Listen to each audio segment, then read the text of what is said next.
Hello student, welcome your channel. ये channel आपके लिए ला रहा है मोटिवेशनल एंड एजुकेशनल क्लासेस। तो बच्चा, आज का टॉपिक है आपके लिए बेहद ही इम्पोर्टेंट। ये आपको जीना सिखाना चाहता है। ये टॉपिक चाहता है कि आप एक बेस्ट दिनचर्या जिए। तो आज का हमारा टॉपिक क्या है? दिनचर्या, यानी कि डेली रूटीन लाइफ। तो बच्चा, हमें काफ़ी बार सुनने को मिला है, हमारे पेरेंट्स भी कहते हैं, बड़े बुजुर्ग भी कहते हैं कि हमें जल्दी उठना चाहिए। तो बिल्कुल सही कहते हैं, हमें जल्दी ही उठना चाहिए। चाहे कोई कितना ही कह ले कि आप कभी भी उठें, कभी भी पढ़ें तो चलेगा। नहीं बच्चा, अगर आपको एक बैलेंस लाइफ जीनी है, अपनी लाइफ में सक्सेस होना है, तो पहला रूल ही यही है कि हमें जल्दी उठना पड़ेगा। जल्दी उठ के हम जो लक्ष्य प्राप्त कर सकते हैं वो हम बाद में उठ के नहीं कर सकते। तो पहला टारगेट डेली लाइफ का क्या होना चाहिए? जल्दी उठना। माना अब ब्रह्म मुहूर्त में बहुत ही कम लोग उठ पाते हैं, लेकिन अगर आप ब्रह्म मुहूर्त में भी ना उठें, मतलब 4 बजे के आसपास भी ना उठें, तो आप अपने रूटीन के अकॉर्डिंग 5 बजे उठिए, 6 बजे उठिए। 6 से बाद नहीं, 5 बजे या 6 बजे उठ के आप अपने दिन की शुरुआत कर सकते हैं। ठीक है? तो बच्चा, पहली आदत हमें क्या डालनी है कि हमें सुबह जल्दी उठना है। जल्दी उठने के बाद बिना आलस युक्त हुए हमें क्या करना है? अपने बेड से उठ के अपने बेड को लगाना है। बच्चों को ये आदतें होनी चाहिए कि वो अपना बेड खुद सही करें। ठीक है? तो आप अपना बेड खुद सही कीजिए। उसके बाद आप क्या कीजिए? थोड़ा पानी पीजिए। पानी थोड़ा गर्म होना चाहिए और वो पानी पी के आप क्या कीजिए? थोड़ा टहलिए। थोड़ा टहलने से हमारा मतलब है कि आप ज़्यादा से ज़्यादा 20-25 कदम अपने चलिए। उससे क्या होगा? वो जो वाटर है, बोला जाता है पानी बहुत जल्दी पचता है। उतनी देर में आपका पानी पच जाएगा। आपके गले से होते हुए, पूरी पाचन तंत्र से होते हुए, वो बहुत जल्दी आपके पाचन तंत्र को साफ करने के लिए तैयार हो जाएगा।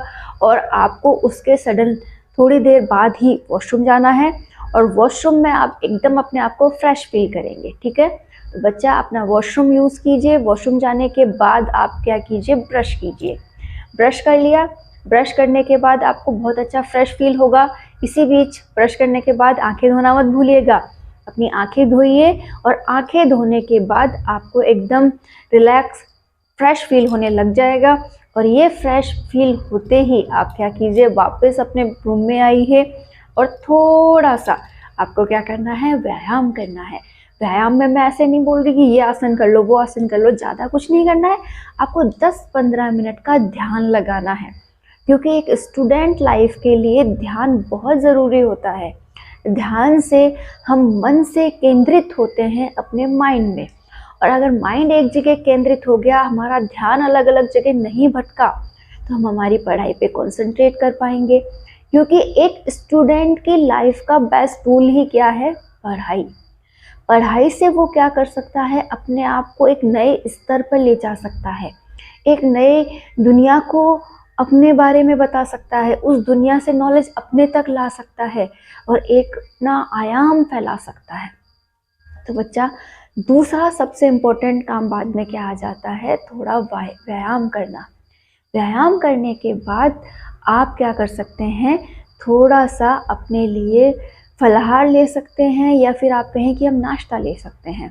आप अच्छे से नाश्ता लीजिए और नाश्ता लेने के बाद आप क्या कर सकते हैं? स्नान आदि जो भी अपनी क्रियाएं हैं वो सभी करें। और जो स्टूडेंट स्कूल गोइंग हैं, उनको क्या करना है? तैयार होना है और अच्छे से अपना सारा सामान कलेक्ट करना है। बैग को अच्छे से जमाना है, अपनी पानी की बोतल, टिफ़िन वगैरह, मतलब हर एक चीज़ को सुव्यवस्थित तरीके से जमाते हुए हमें क्या करना है? तैयार होना है। तो स्टूडेंट लाइफ जो बच्चे जी रहे हैं, मैं उनसे इतना ही कहना चाहूँगी कि वो पूरी तरह से अपनी मम्मा पे डिपेंडेंट ना रहें, वो अपना काम स्वयं करें। क्योंकि हमें एक बात सिखाई गई है कि स्वावलंबन जो एक शब्द है, वो एक प्रत्येक व्यक्ति में होना चाहिए। क्योंकि अगर किसी में ये शब्द नहीं है, तो अपनी लाइफ को वो वैसे ही अच्छे तरीके से नहीं जी रहा है। सॉरी। अगर आप अपनी लाइफ को एक बेस्ट वे में जीना चाहते हैं, तो अपना काम स्वयं करना स्टार्ट कीजिए। सेल्फ अपना काम अगर जिस दिन आपने सेल्फ करना स्टार्ट कर दिया, आप देखिएगा आपको कितना अच्छा लगता है। आप अपनी मम्मी का सपोर्ट कीजिए। आपकी मम्मी अगर टिफ़िन बना रही है तो आप उस टिफ़िन को पैक करवा सकते हैं। टिफ़िन को पैक करवाया, वहाँ से लेकर आए, अपनी पानी की बोतल भरी, पानी की बोतल लेके आए, मैम मम्मी आपका बैग जमा रही है तो आप खुद भी अपना बैग जमा सकते हैं। तो हेल्प आप अपनी मम्मा की भी कर रहे हैं और साथ ही साथ अपनी भी कर रहे हैं। तो बच्चा अपने आप को ऐसा बनाइए कि जिससे आपको किसी को परेशानी ना देनी पड़े। आप दूसरों का सहयोग करें, प्रेम प्राप्त करें। जितना हम दूसरों का सहयोग करते हैं उतना ही हमें सामने वाला प्यार करता है। ठीक है बच्चा, किसी को परेशान करोगे तो चाहे वो आपके मुंह पे ना बोले लेकिन वो आपसे बहुत नाराज हो जाता है। इसीलिए किसी को बिना परेशान किए अपना काम खुद करना चाहिए। ठीक है बेटा, अब आप क्या कर रहे हैं, आपका स्कूल जाने का टाइम हो गया है, आप स्कूल जाइए। वेल बिहेव बच्चे की तरह आप स्कूल बस का यूज़ कीजिए और उस बस में आराम से बैठते हुए सारे रूल्स फॉलो करते हुए आप अब क्या कर सकते हैं, अपने स्कूल में पहुंचिए। स्कूल में भी बिना रूल्स को ब्रेक किए एक शालीन बच्चे की तरह आपको पढ़ाई करनी है। सारा ध्यान आपको अपनी क्लास में लगाना है और पूरे मन से समर्पित होकर जो टीचर पढ़ा रहा है उसे आपको पढ़ना है। क्योंकि अगर आप वहाँ ध्यान लगा के पढ़ लेते हैं तो आपका आधा काम तो यहीं हो जाता है। क्योंकि जो हमारा माइंड सेटअप है वो एक बार इतना फोकस कर सकता है कि आप आधी चीज़ें तो वहीं से ले लें। आधी क्या, कई बच्चों का दिमाग इतना शार्प होता है कि वो वहीं पे पढ़ा हुआ सारा याद कर लेते हैं। तो आपको बिना डाइवर्ट हुए, बिना ये नहीं देखना है अरे यार सामने वाला क्या कर रहा है, पड़ोस में से वो क्या कर रहा है, अरे उसने पेंसिल मारी, उसने पेन मारा, ये सब बातें छोड़ दीजिए। और आपका ध्यान कहाँ होना चाहिए, ओनली फॉर टीचर। जो बोल रहा है, जो लिख रहा है, कितना आप उसे कनेक्ट कर पाते हैं, इस चीज़ पे आपका ध्यान होना चाहिए। तो बच्चा, जिस दिन आपने क्लास को इस तरीके से अटेंड किया, आप मान लीजिए आपको सारी चीज़ें वहीं पे याद होने लग जाएंगी। उसके जस्ट बाद आपके सारे पीरियड्स हुए, आपने अच्छे से टिफ़िन खाया, टिफ़िन को आप रैप कीजिए और वापस अपने बैग वगैरह में डालिए, आपका बैग पैक कीजिए और छुट्टी में आप आराम से क्या कर सकते हैं, बस में बैठ के अपने घर आ सकते हैं। ठीक है बच्चा, जैसे ही आप घर पे आते हैं अपनी मम्मा को, पापा को, इन सबको परेशान नहीं करना है। आराम से अपना बैग रखिए, जूते चप्पल साइड में खोलिए, अपना ड्रेस वगैरह जो चेंज करने का काम है वो कीजिए। और अगर आपको घर पे आके खाना खाने की आदत है तो आप खाना भी खाइए, अच्छे से खाना वगैरह खा के और आप क्या कर सकते हैं, थोड़ा रेस्ट कर सकते हैं। उसके बाद आपको क्या करना है, अपना होमवर्क। तो पहले आप अच्छे से अपना होमवर्क कीजिए। ठीक है, होमवर्क में कई बार हमें लर्न करने का मिलता है, कई बार राइटिंग का मिलता है। तो मेरा मानना है पहले आप क्या कीजिए, लर्न करने का काम कीजिए। और लर्न करने के लिए मैं आपको इतना कहना चाहूँगी कि आप पहले थोड़ा रिलैक्स मूड में बैठिए।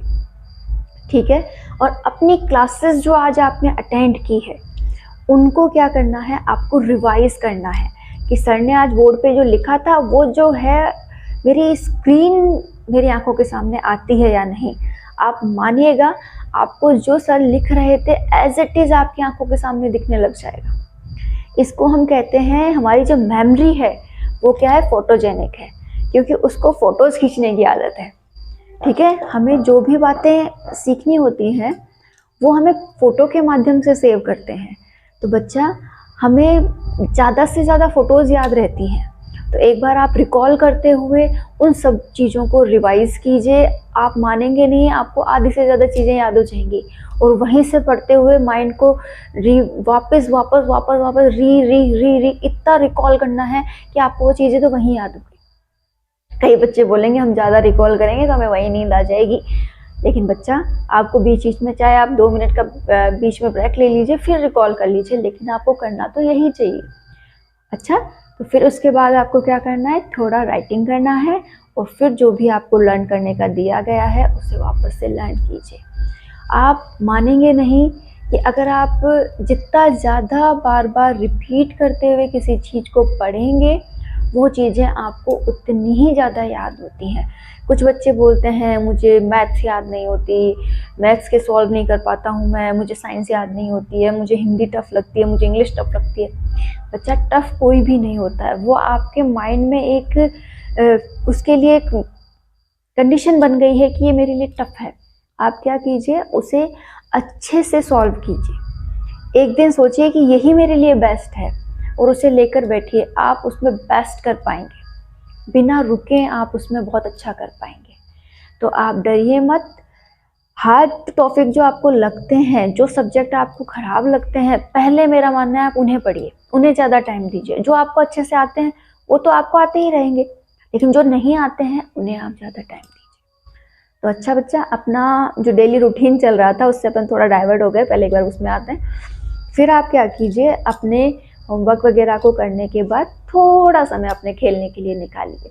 क्योंकि अगर हम माइंडली एक्टिव तो हो गए, अगर अब फिजिकली एक्टिव नहीं हुए तो हमारा आधा काम खराब हो जाएगा। क्योंकि इस बॉडी को चलाने के लिए हमें थोड़ा फिजिकली एक्टिव भी तो होना पड़ेगा।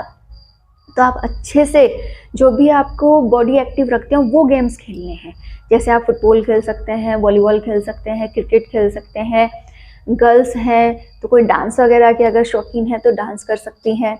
और कुछ भी एज इट इज़ एल्स कुछ भी आप कर सकते हो, लेकिन कुछ भी ऐसा खेलिए जो आपको एक्टिव रखता हो। फ़ोन चलाना नहीं है कि हाँ यार मम्मी ने 1 घंटा दिया है खेलने का, थोड़ा फ़ोन चला लेता हूँ ये वो। बच्चा, फ़ोन नहीं चलाना है। पहले के ज़माने में लोग फ़ोन नहीं चलाते थे, फिर भी कितने एक्टिव थे। तो आपको फ़ोन को साइड में रखते हुए जो भी एक्टिविटीज़ हैं वो करनी है। इससे आप माइंडली भी स्ट्रॉन्ग हो गए और आपको फिजिकली भी स्ट्रॉन्गनेस फील होगी। ठीक है बच्चा, उसके जस्ट बाद आइए, थोड़ा रेस्ट कीजिए, थोड़ी बहुत पढ़ाई जो आपकी पेंडिंग रह गई थी वो आप कीजिए और फिर आप खाना खाइए। खाना आपको जल्दी खाना है, 8 बजने से पहले पहले आपको खाना खाना है। वैसे तो कहा जाता है कि शाम होने से पहले ही हमें खाना खाना है, लेकिन अगर आप शाम होने से पहले खाना नहीं खा पा रहे हैं तो आपको क्या करना है, रात होने से पहले मतलब 8 बजने से पहले पहले अपना खाना कंप्लीट कर लेना चाहिए। अब खाना कंप्लीट हो गया तो ऐसा नहीं है कि हमें जाते बस सोना है, सोना नहीं है। अपने बड़े बुजुर्ग जो भी हैं आपके घर में, दादा दादी हैं या फिर मम्मा पापा हैं, जो भी आपको फ्री मिलता है उनसे जाइए, थोड़ी बातें कीजिए। थोड़ी बातों से मतलब ये है कि उनसे अपना कांटेक्ट बनाइए। अगर दादा दादी हैं तो आप उनकी सेवा भी कर सकते हैं, थोड़े बहुत उनके पैर हाथ दबा दिए और उनसे अच्छी अच्छी बातें कर ली। इससे क्या होता है, हमारी कम्युनिटी बढ़ती है, साथ ही साथ हमें सेवा भाव आता है। सेवा भाव आने से मतलब ये है कि हम उनकी भावनाएं समझते हैं। इस उम्र में उन्हें भी हमारी ज़रूरत है और हमें उनके जो ज्ञान उन्होंने इतनी उम्र पाते हुए लिया है उसकी ज़रूरत है। तो वो हमें 2 अच्छी बातें बताएंगे, साथ ही साथ उनका भी एक मनोरंजन हो जाएगा। ठीक है, तो ये आपका तरीका होना चाहिए। इसके बाद आप क्या कर सकते हैं, सबको अच्छे से गुड नाइट जो भी आप विश करते हैं, जय श्री कृष्णा या कुछ अदर जो भी आपको करना होता है, व्हाटएवर जिसका भी जो भी तरीका है वो उस तरीके से अपना गुड नाइट विश करें और उसके बाद आके अपने रूम में लेट जाए। और लेटने से पहले कई बच्चे क्या करते हैं, फ़ोन थोड़ी देर चलाता हूँ मम्मा, मेरे को फ़ोन चाहिए ये वो। नहीं बच्चा, आपके लिए अभी फ़ोन नहीं है। मेरा मानना है कि आपको 12th क्लास तक तो फ़ोन यूज़ करना ही नहीं चाहिए, लेकिन आजकल का ज़माना ऐसे चला दिया है कि हमें ऑनलाइन क्लासेस लेनी पड़ती हैं, हमें ये करना पड़ता है, हमें उसके वीडियोस देखना पड़ते हैं, जो टीचर ने पढ़ाया है वो सफिशिएंट नहीं है, हम उससे भी रिलेटेड कई वीडियोस देखेंगे और फिर पढ़ेंगे। तो बच्चा, सिर्फ़ और सिर्फ पढ़ाई ही फ़ोन से रिलेटेड रखें, इससे ज़्यादा कुछ नहीं। बच्चों के लिए फ़ोन नहीं बना है। अगर आप आने वाली अपनी जनरेशन को बहुत अच्छा रखना चाहते हैं तो आप फ़ोन को दूर रहिए। ठीक है, मैं आपको इतना ही सजेस्ट करूँगी कि आपको केवल मन लगाकर पढ़ने पे फोकस करना चाहिए, न कि फ़ोन वगैरह पे। तो बच्चा, ये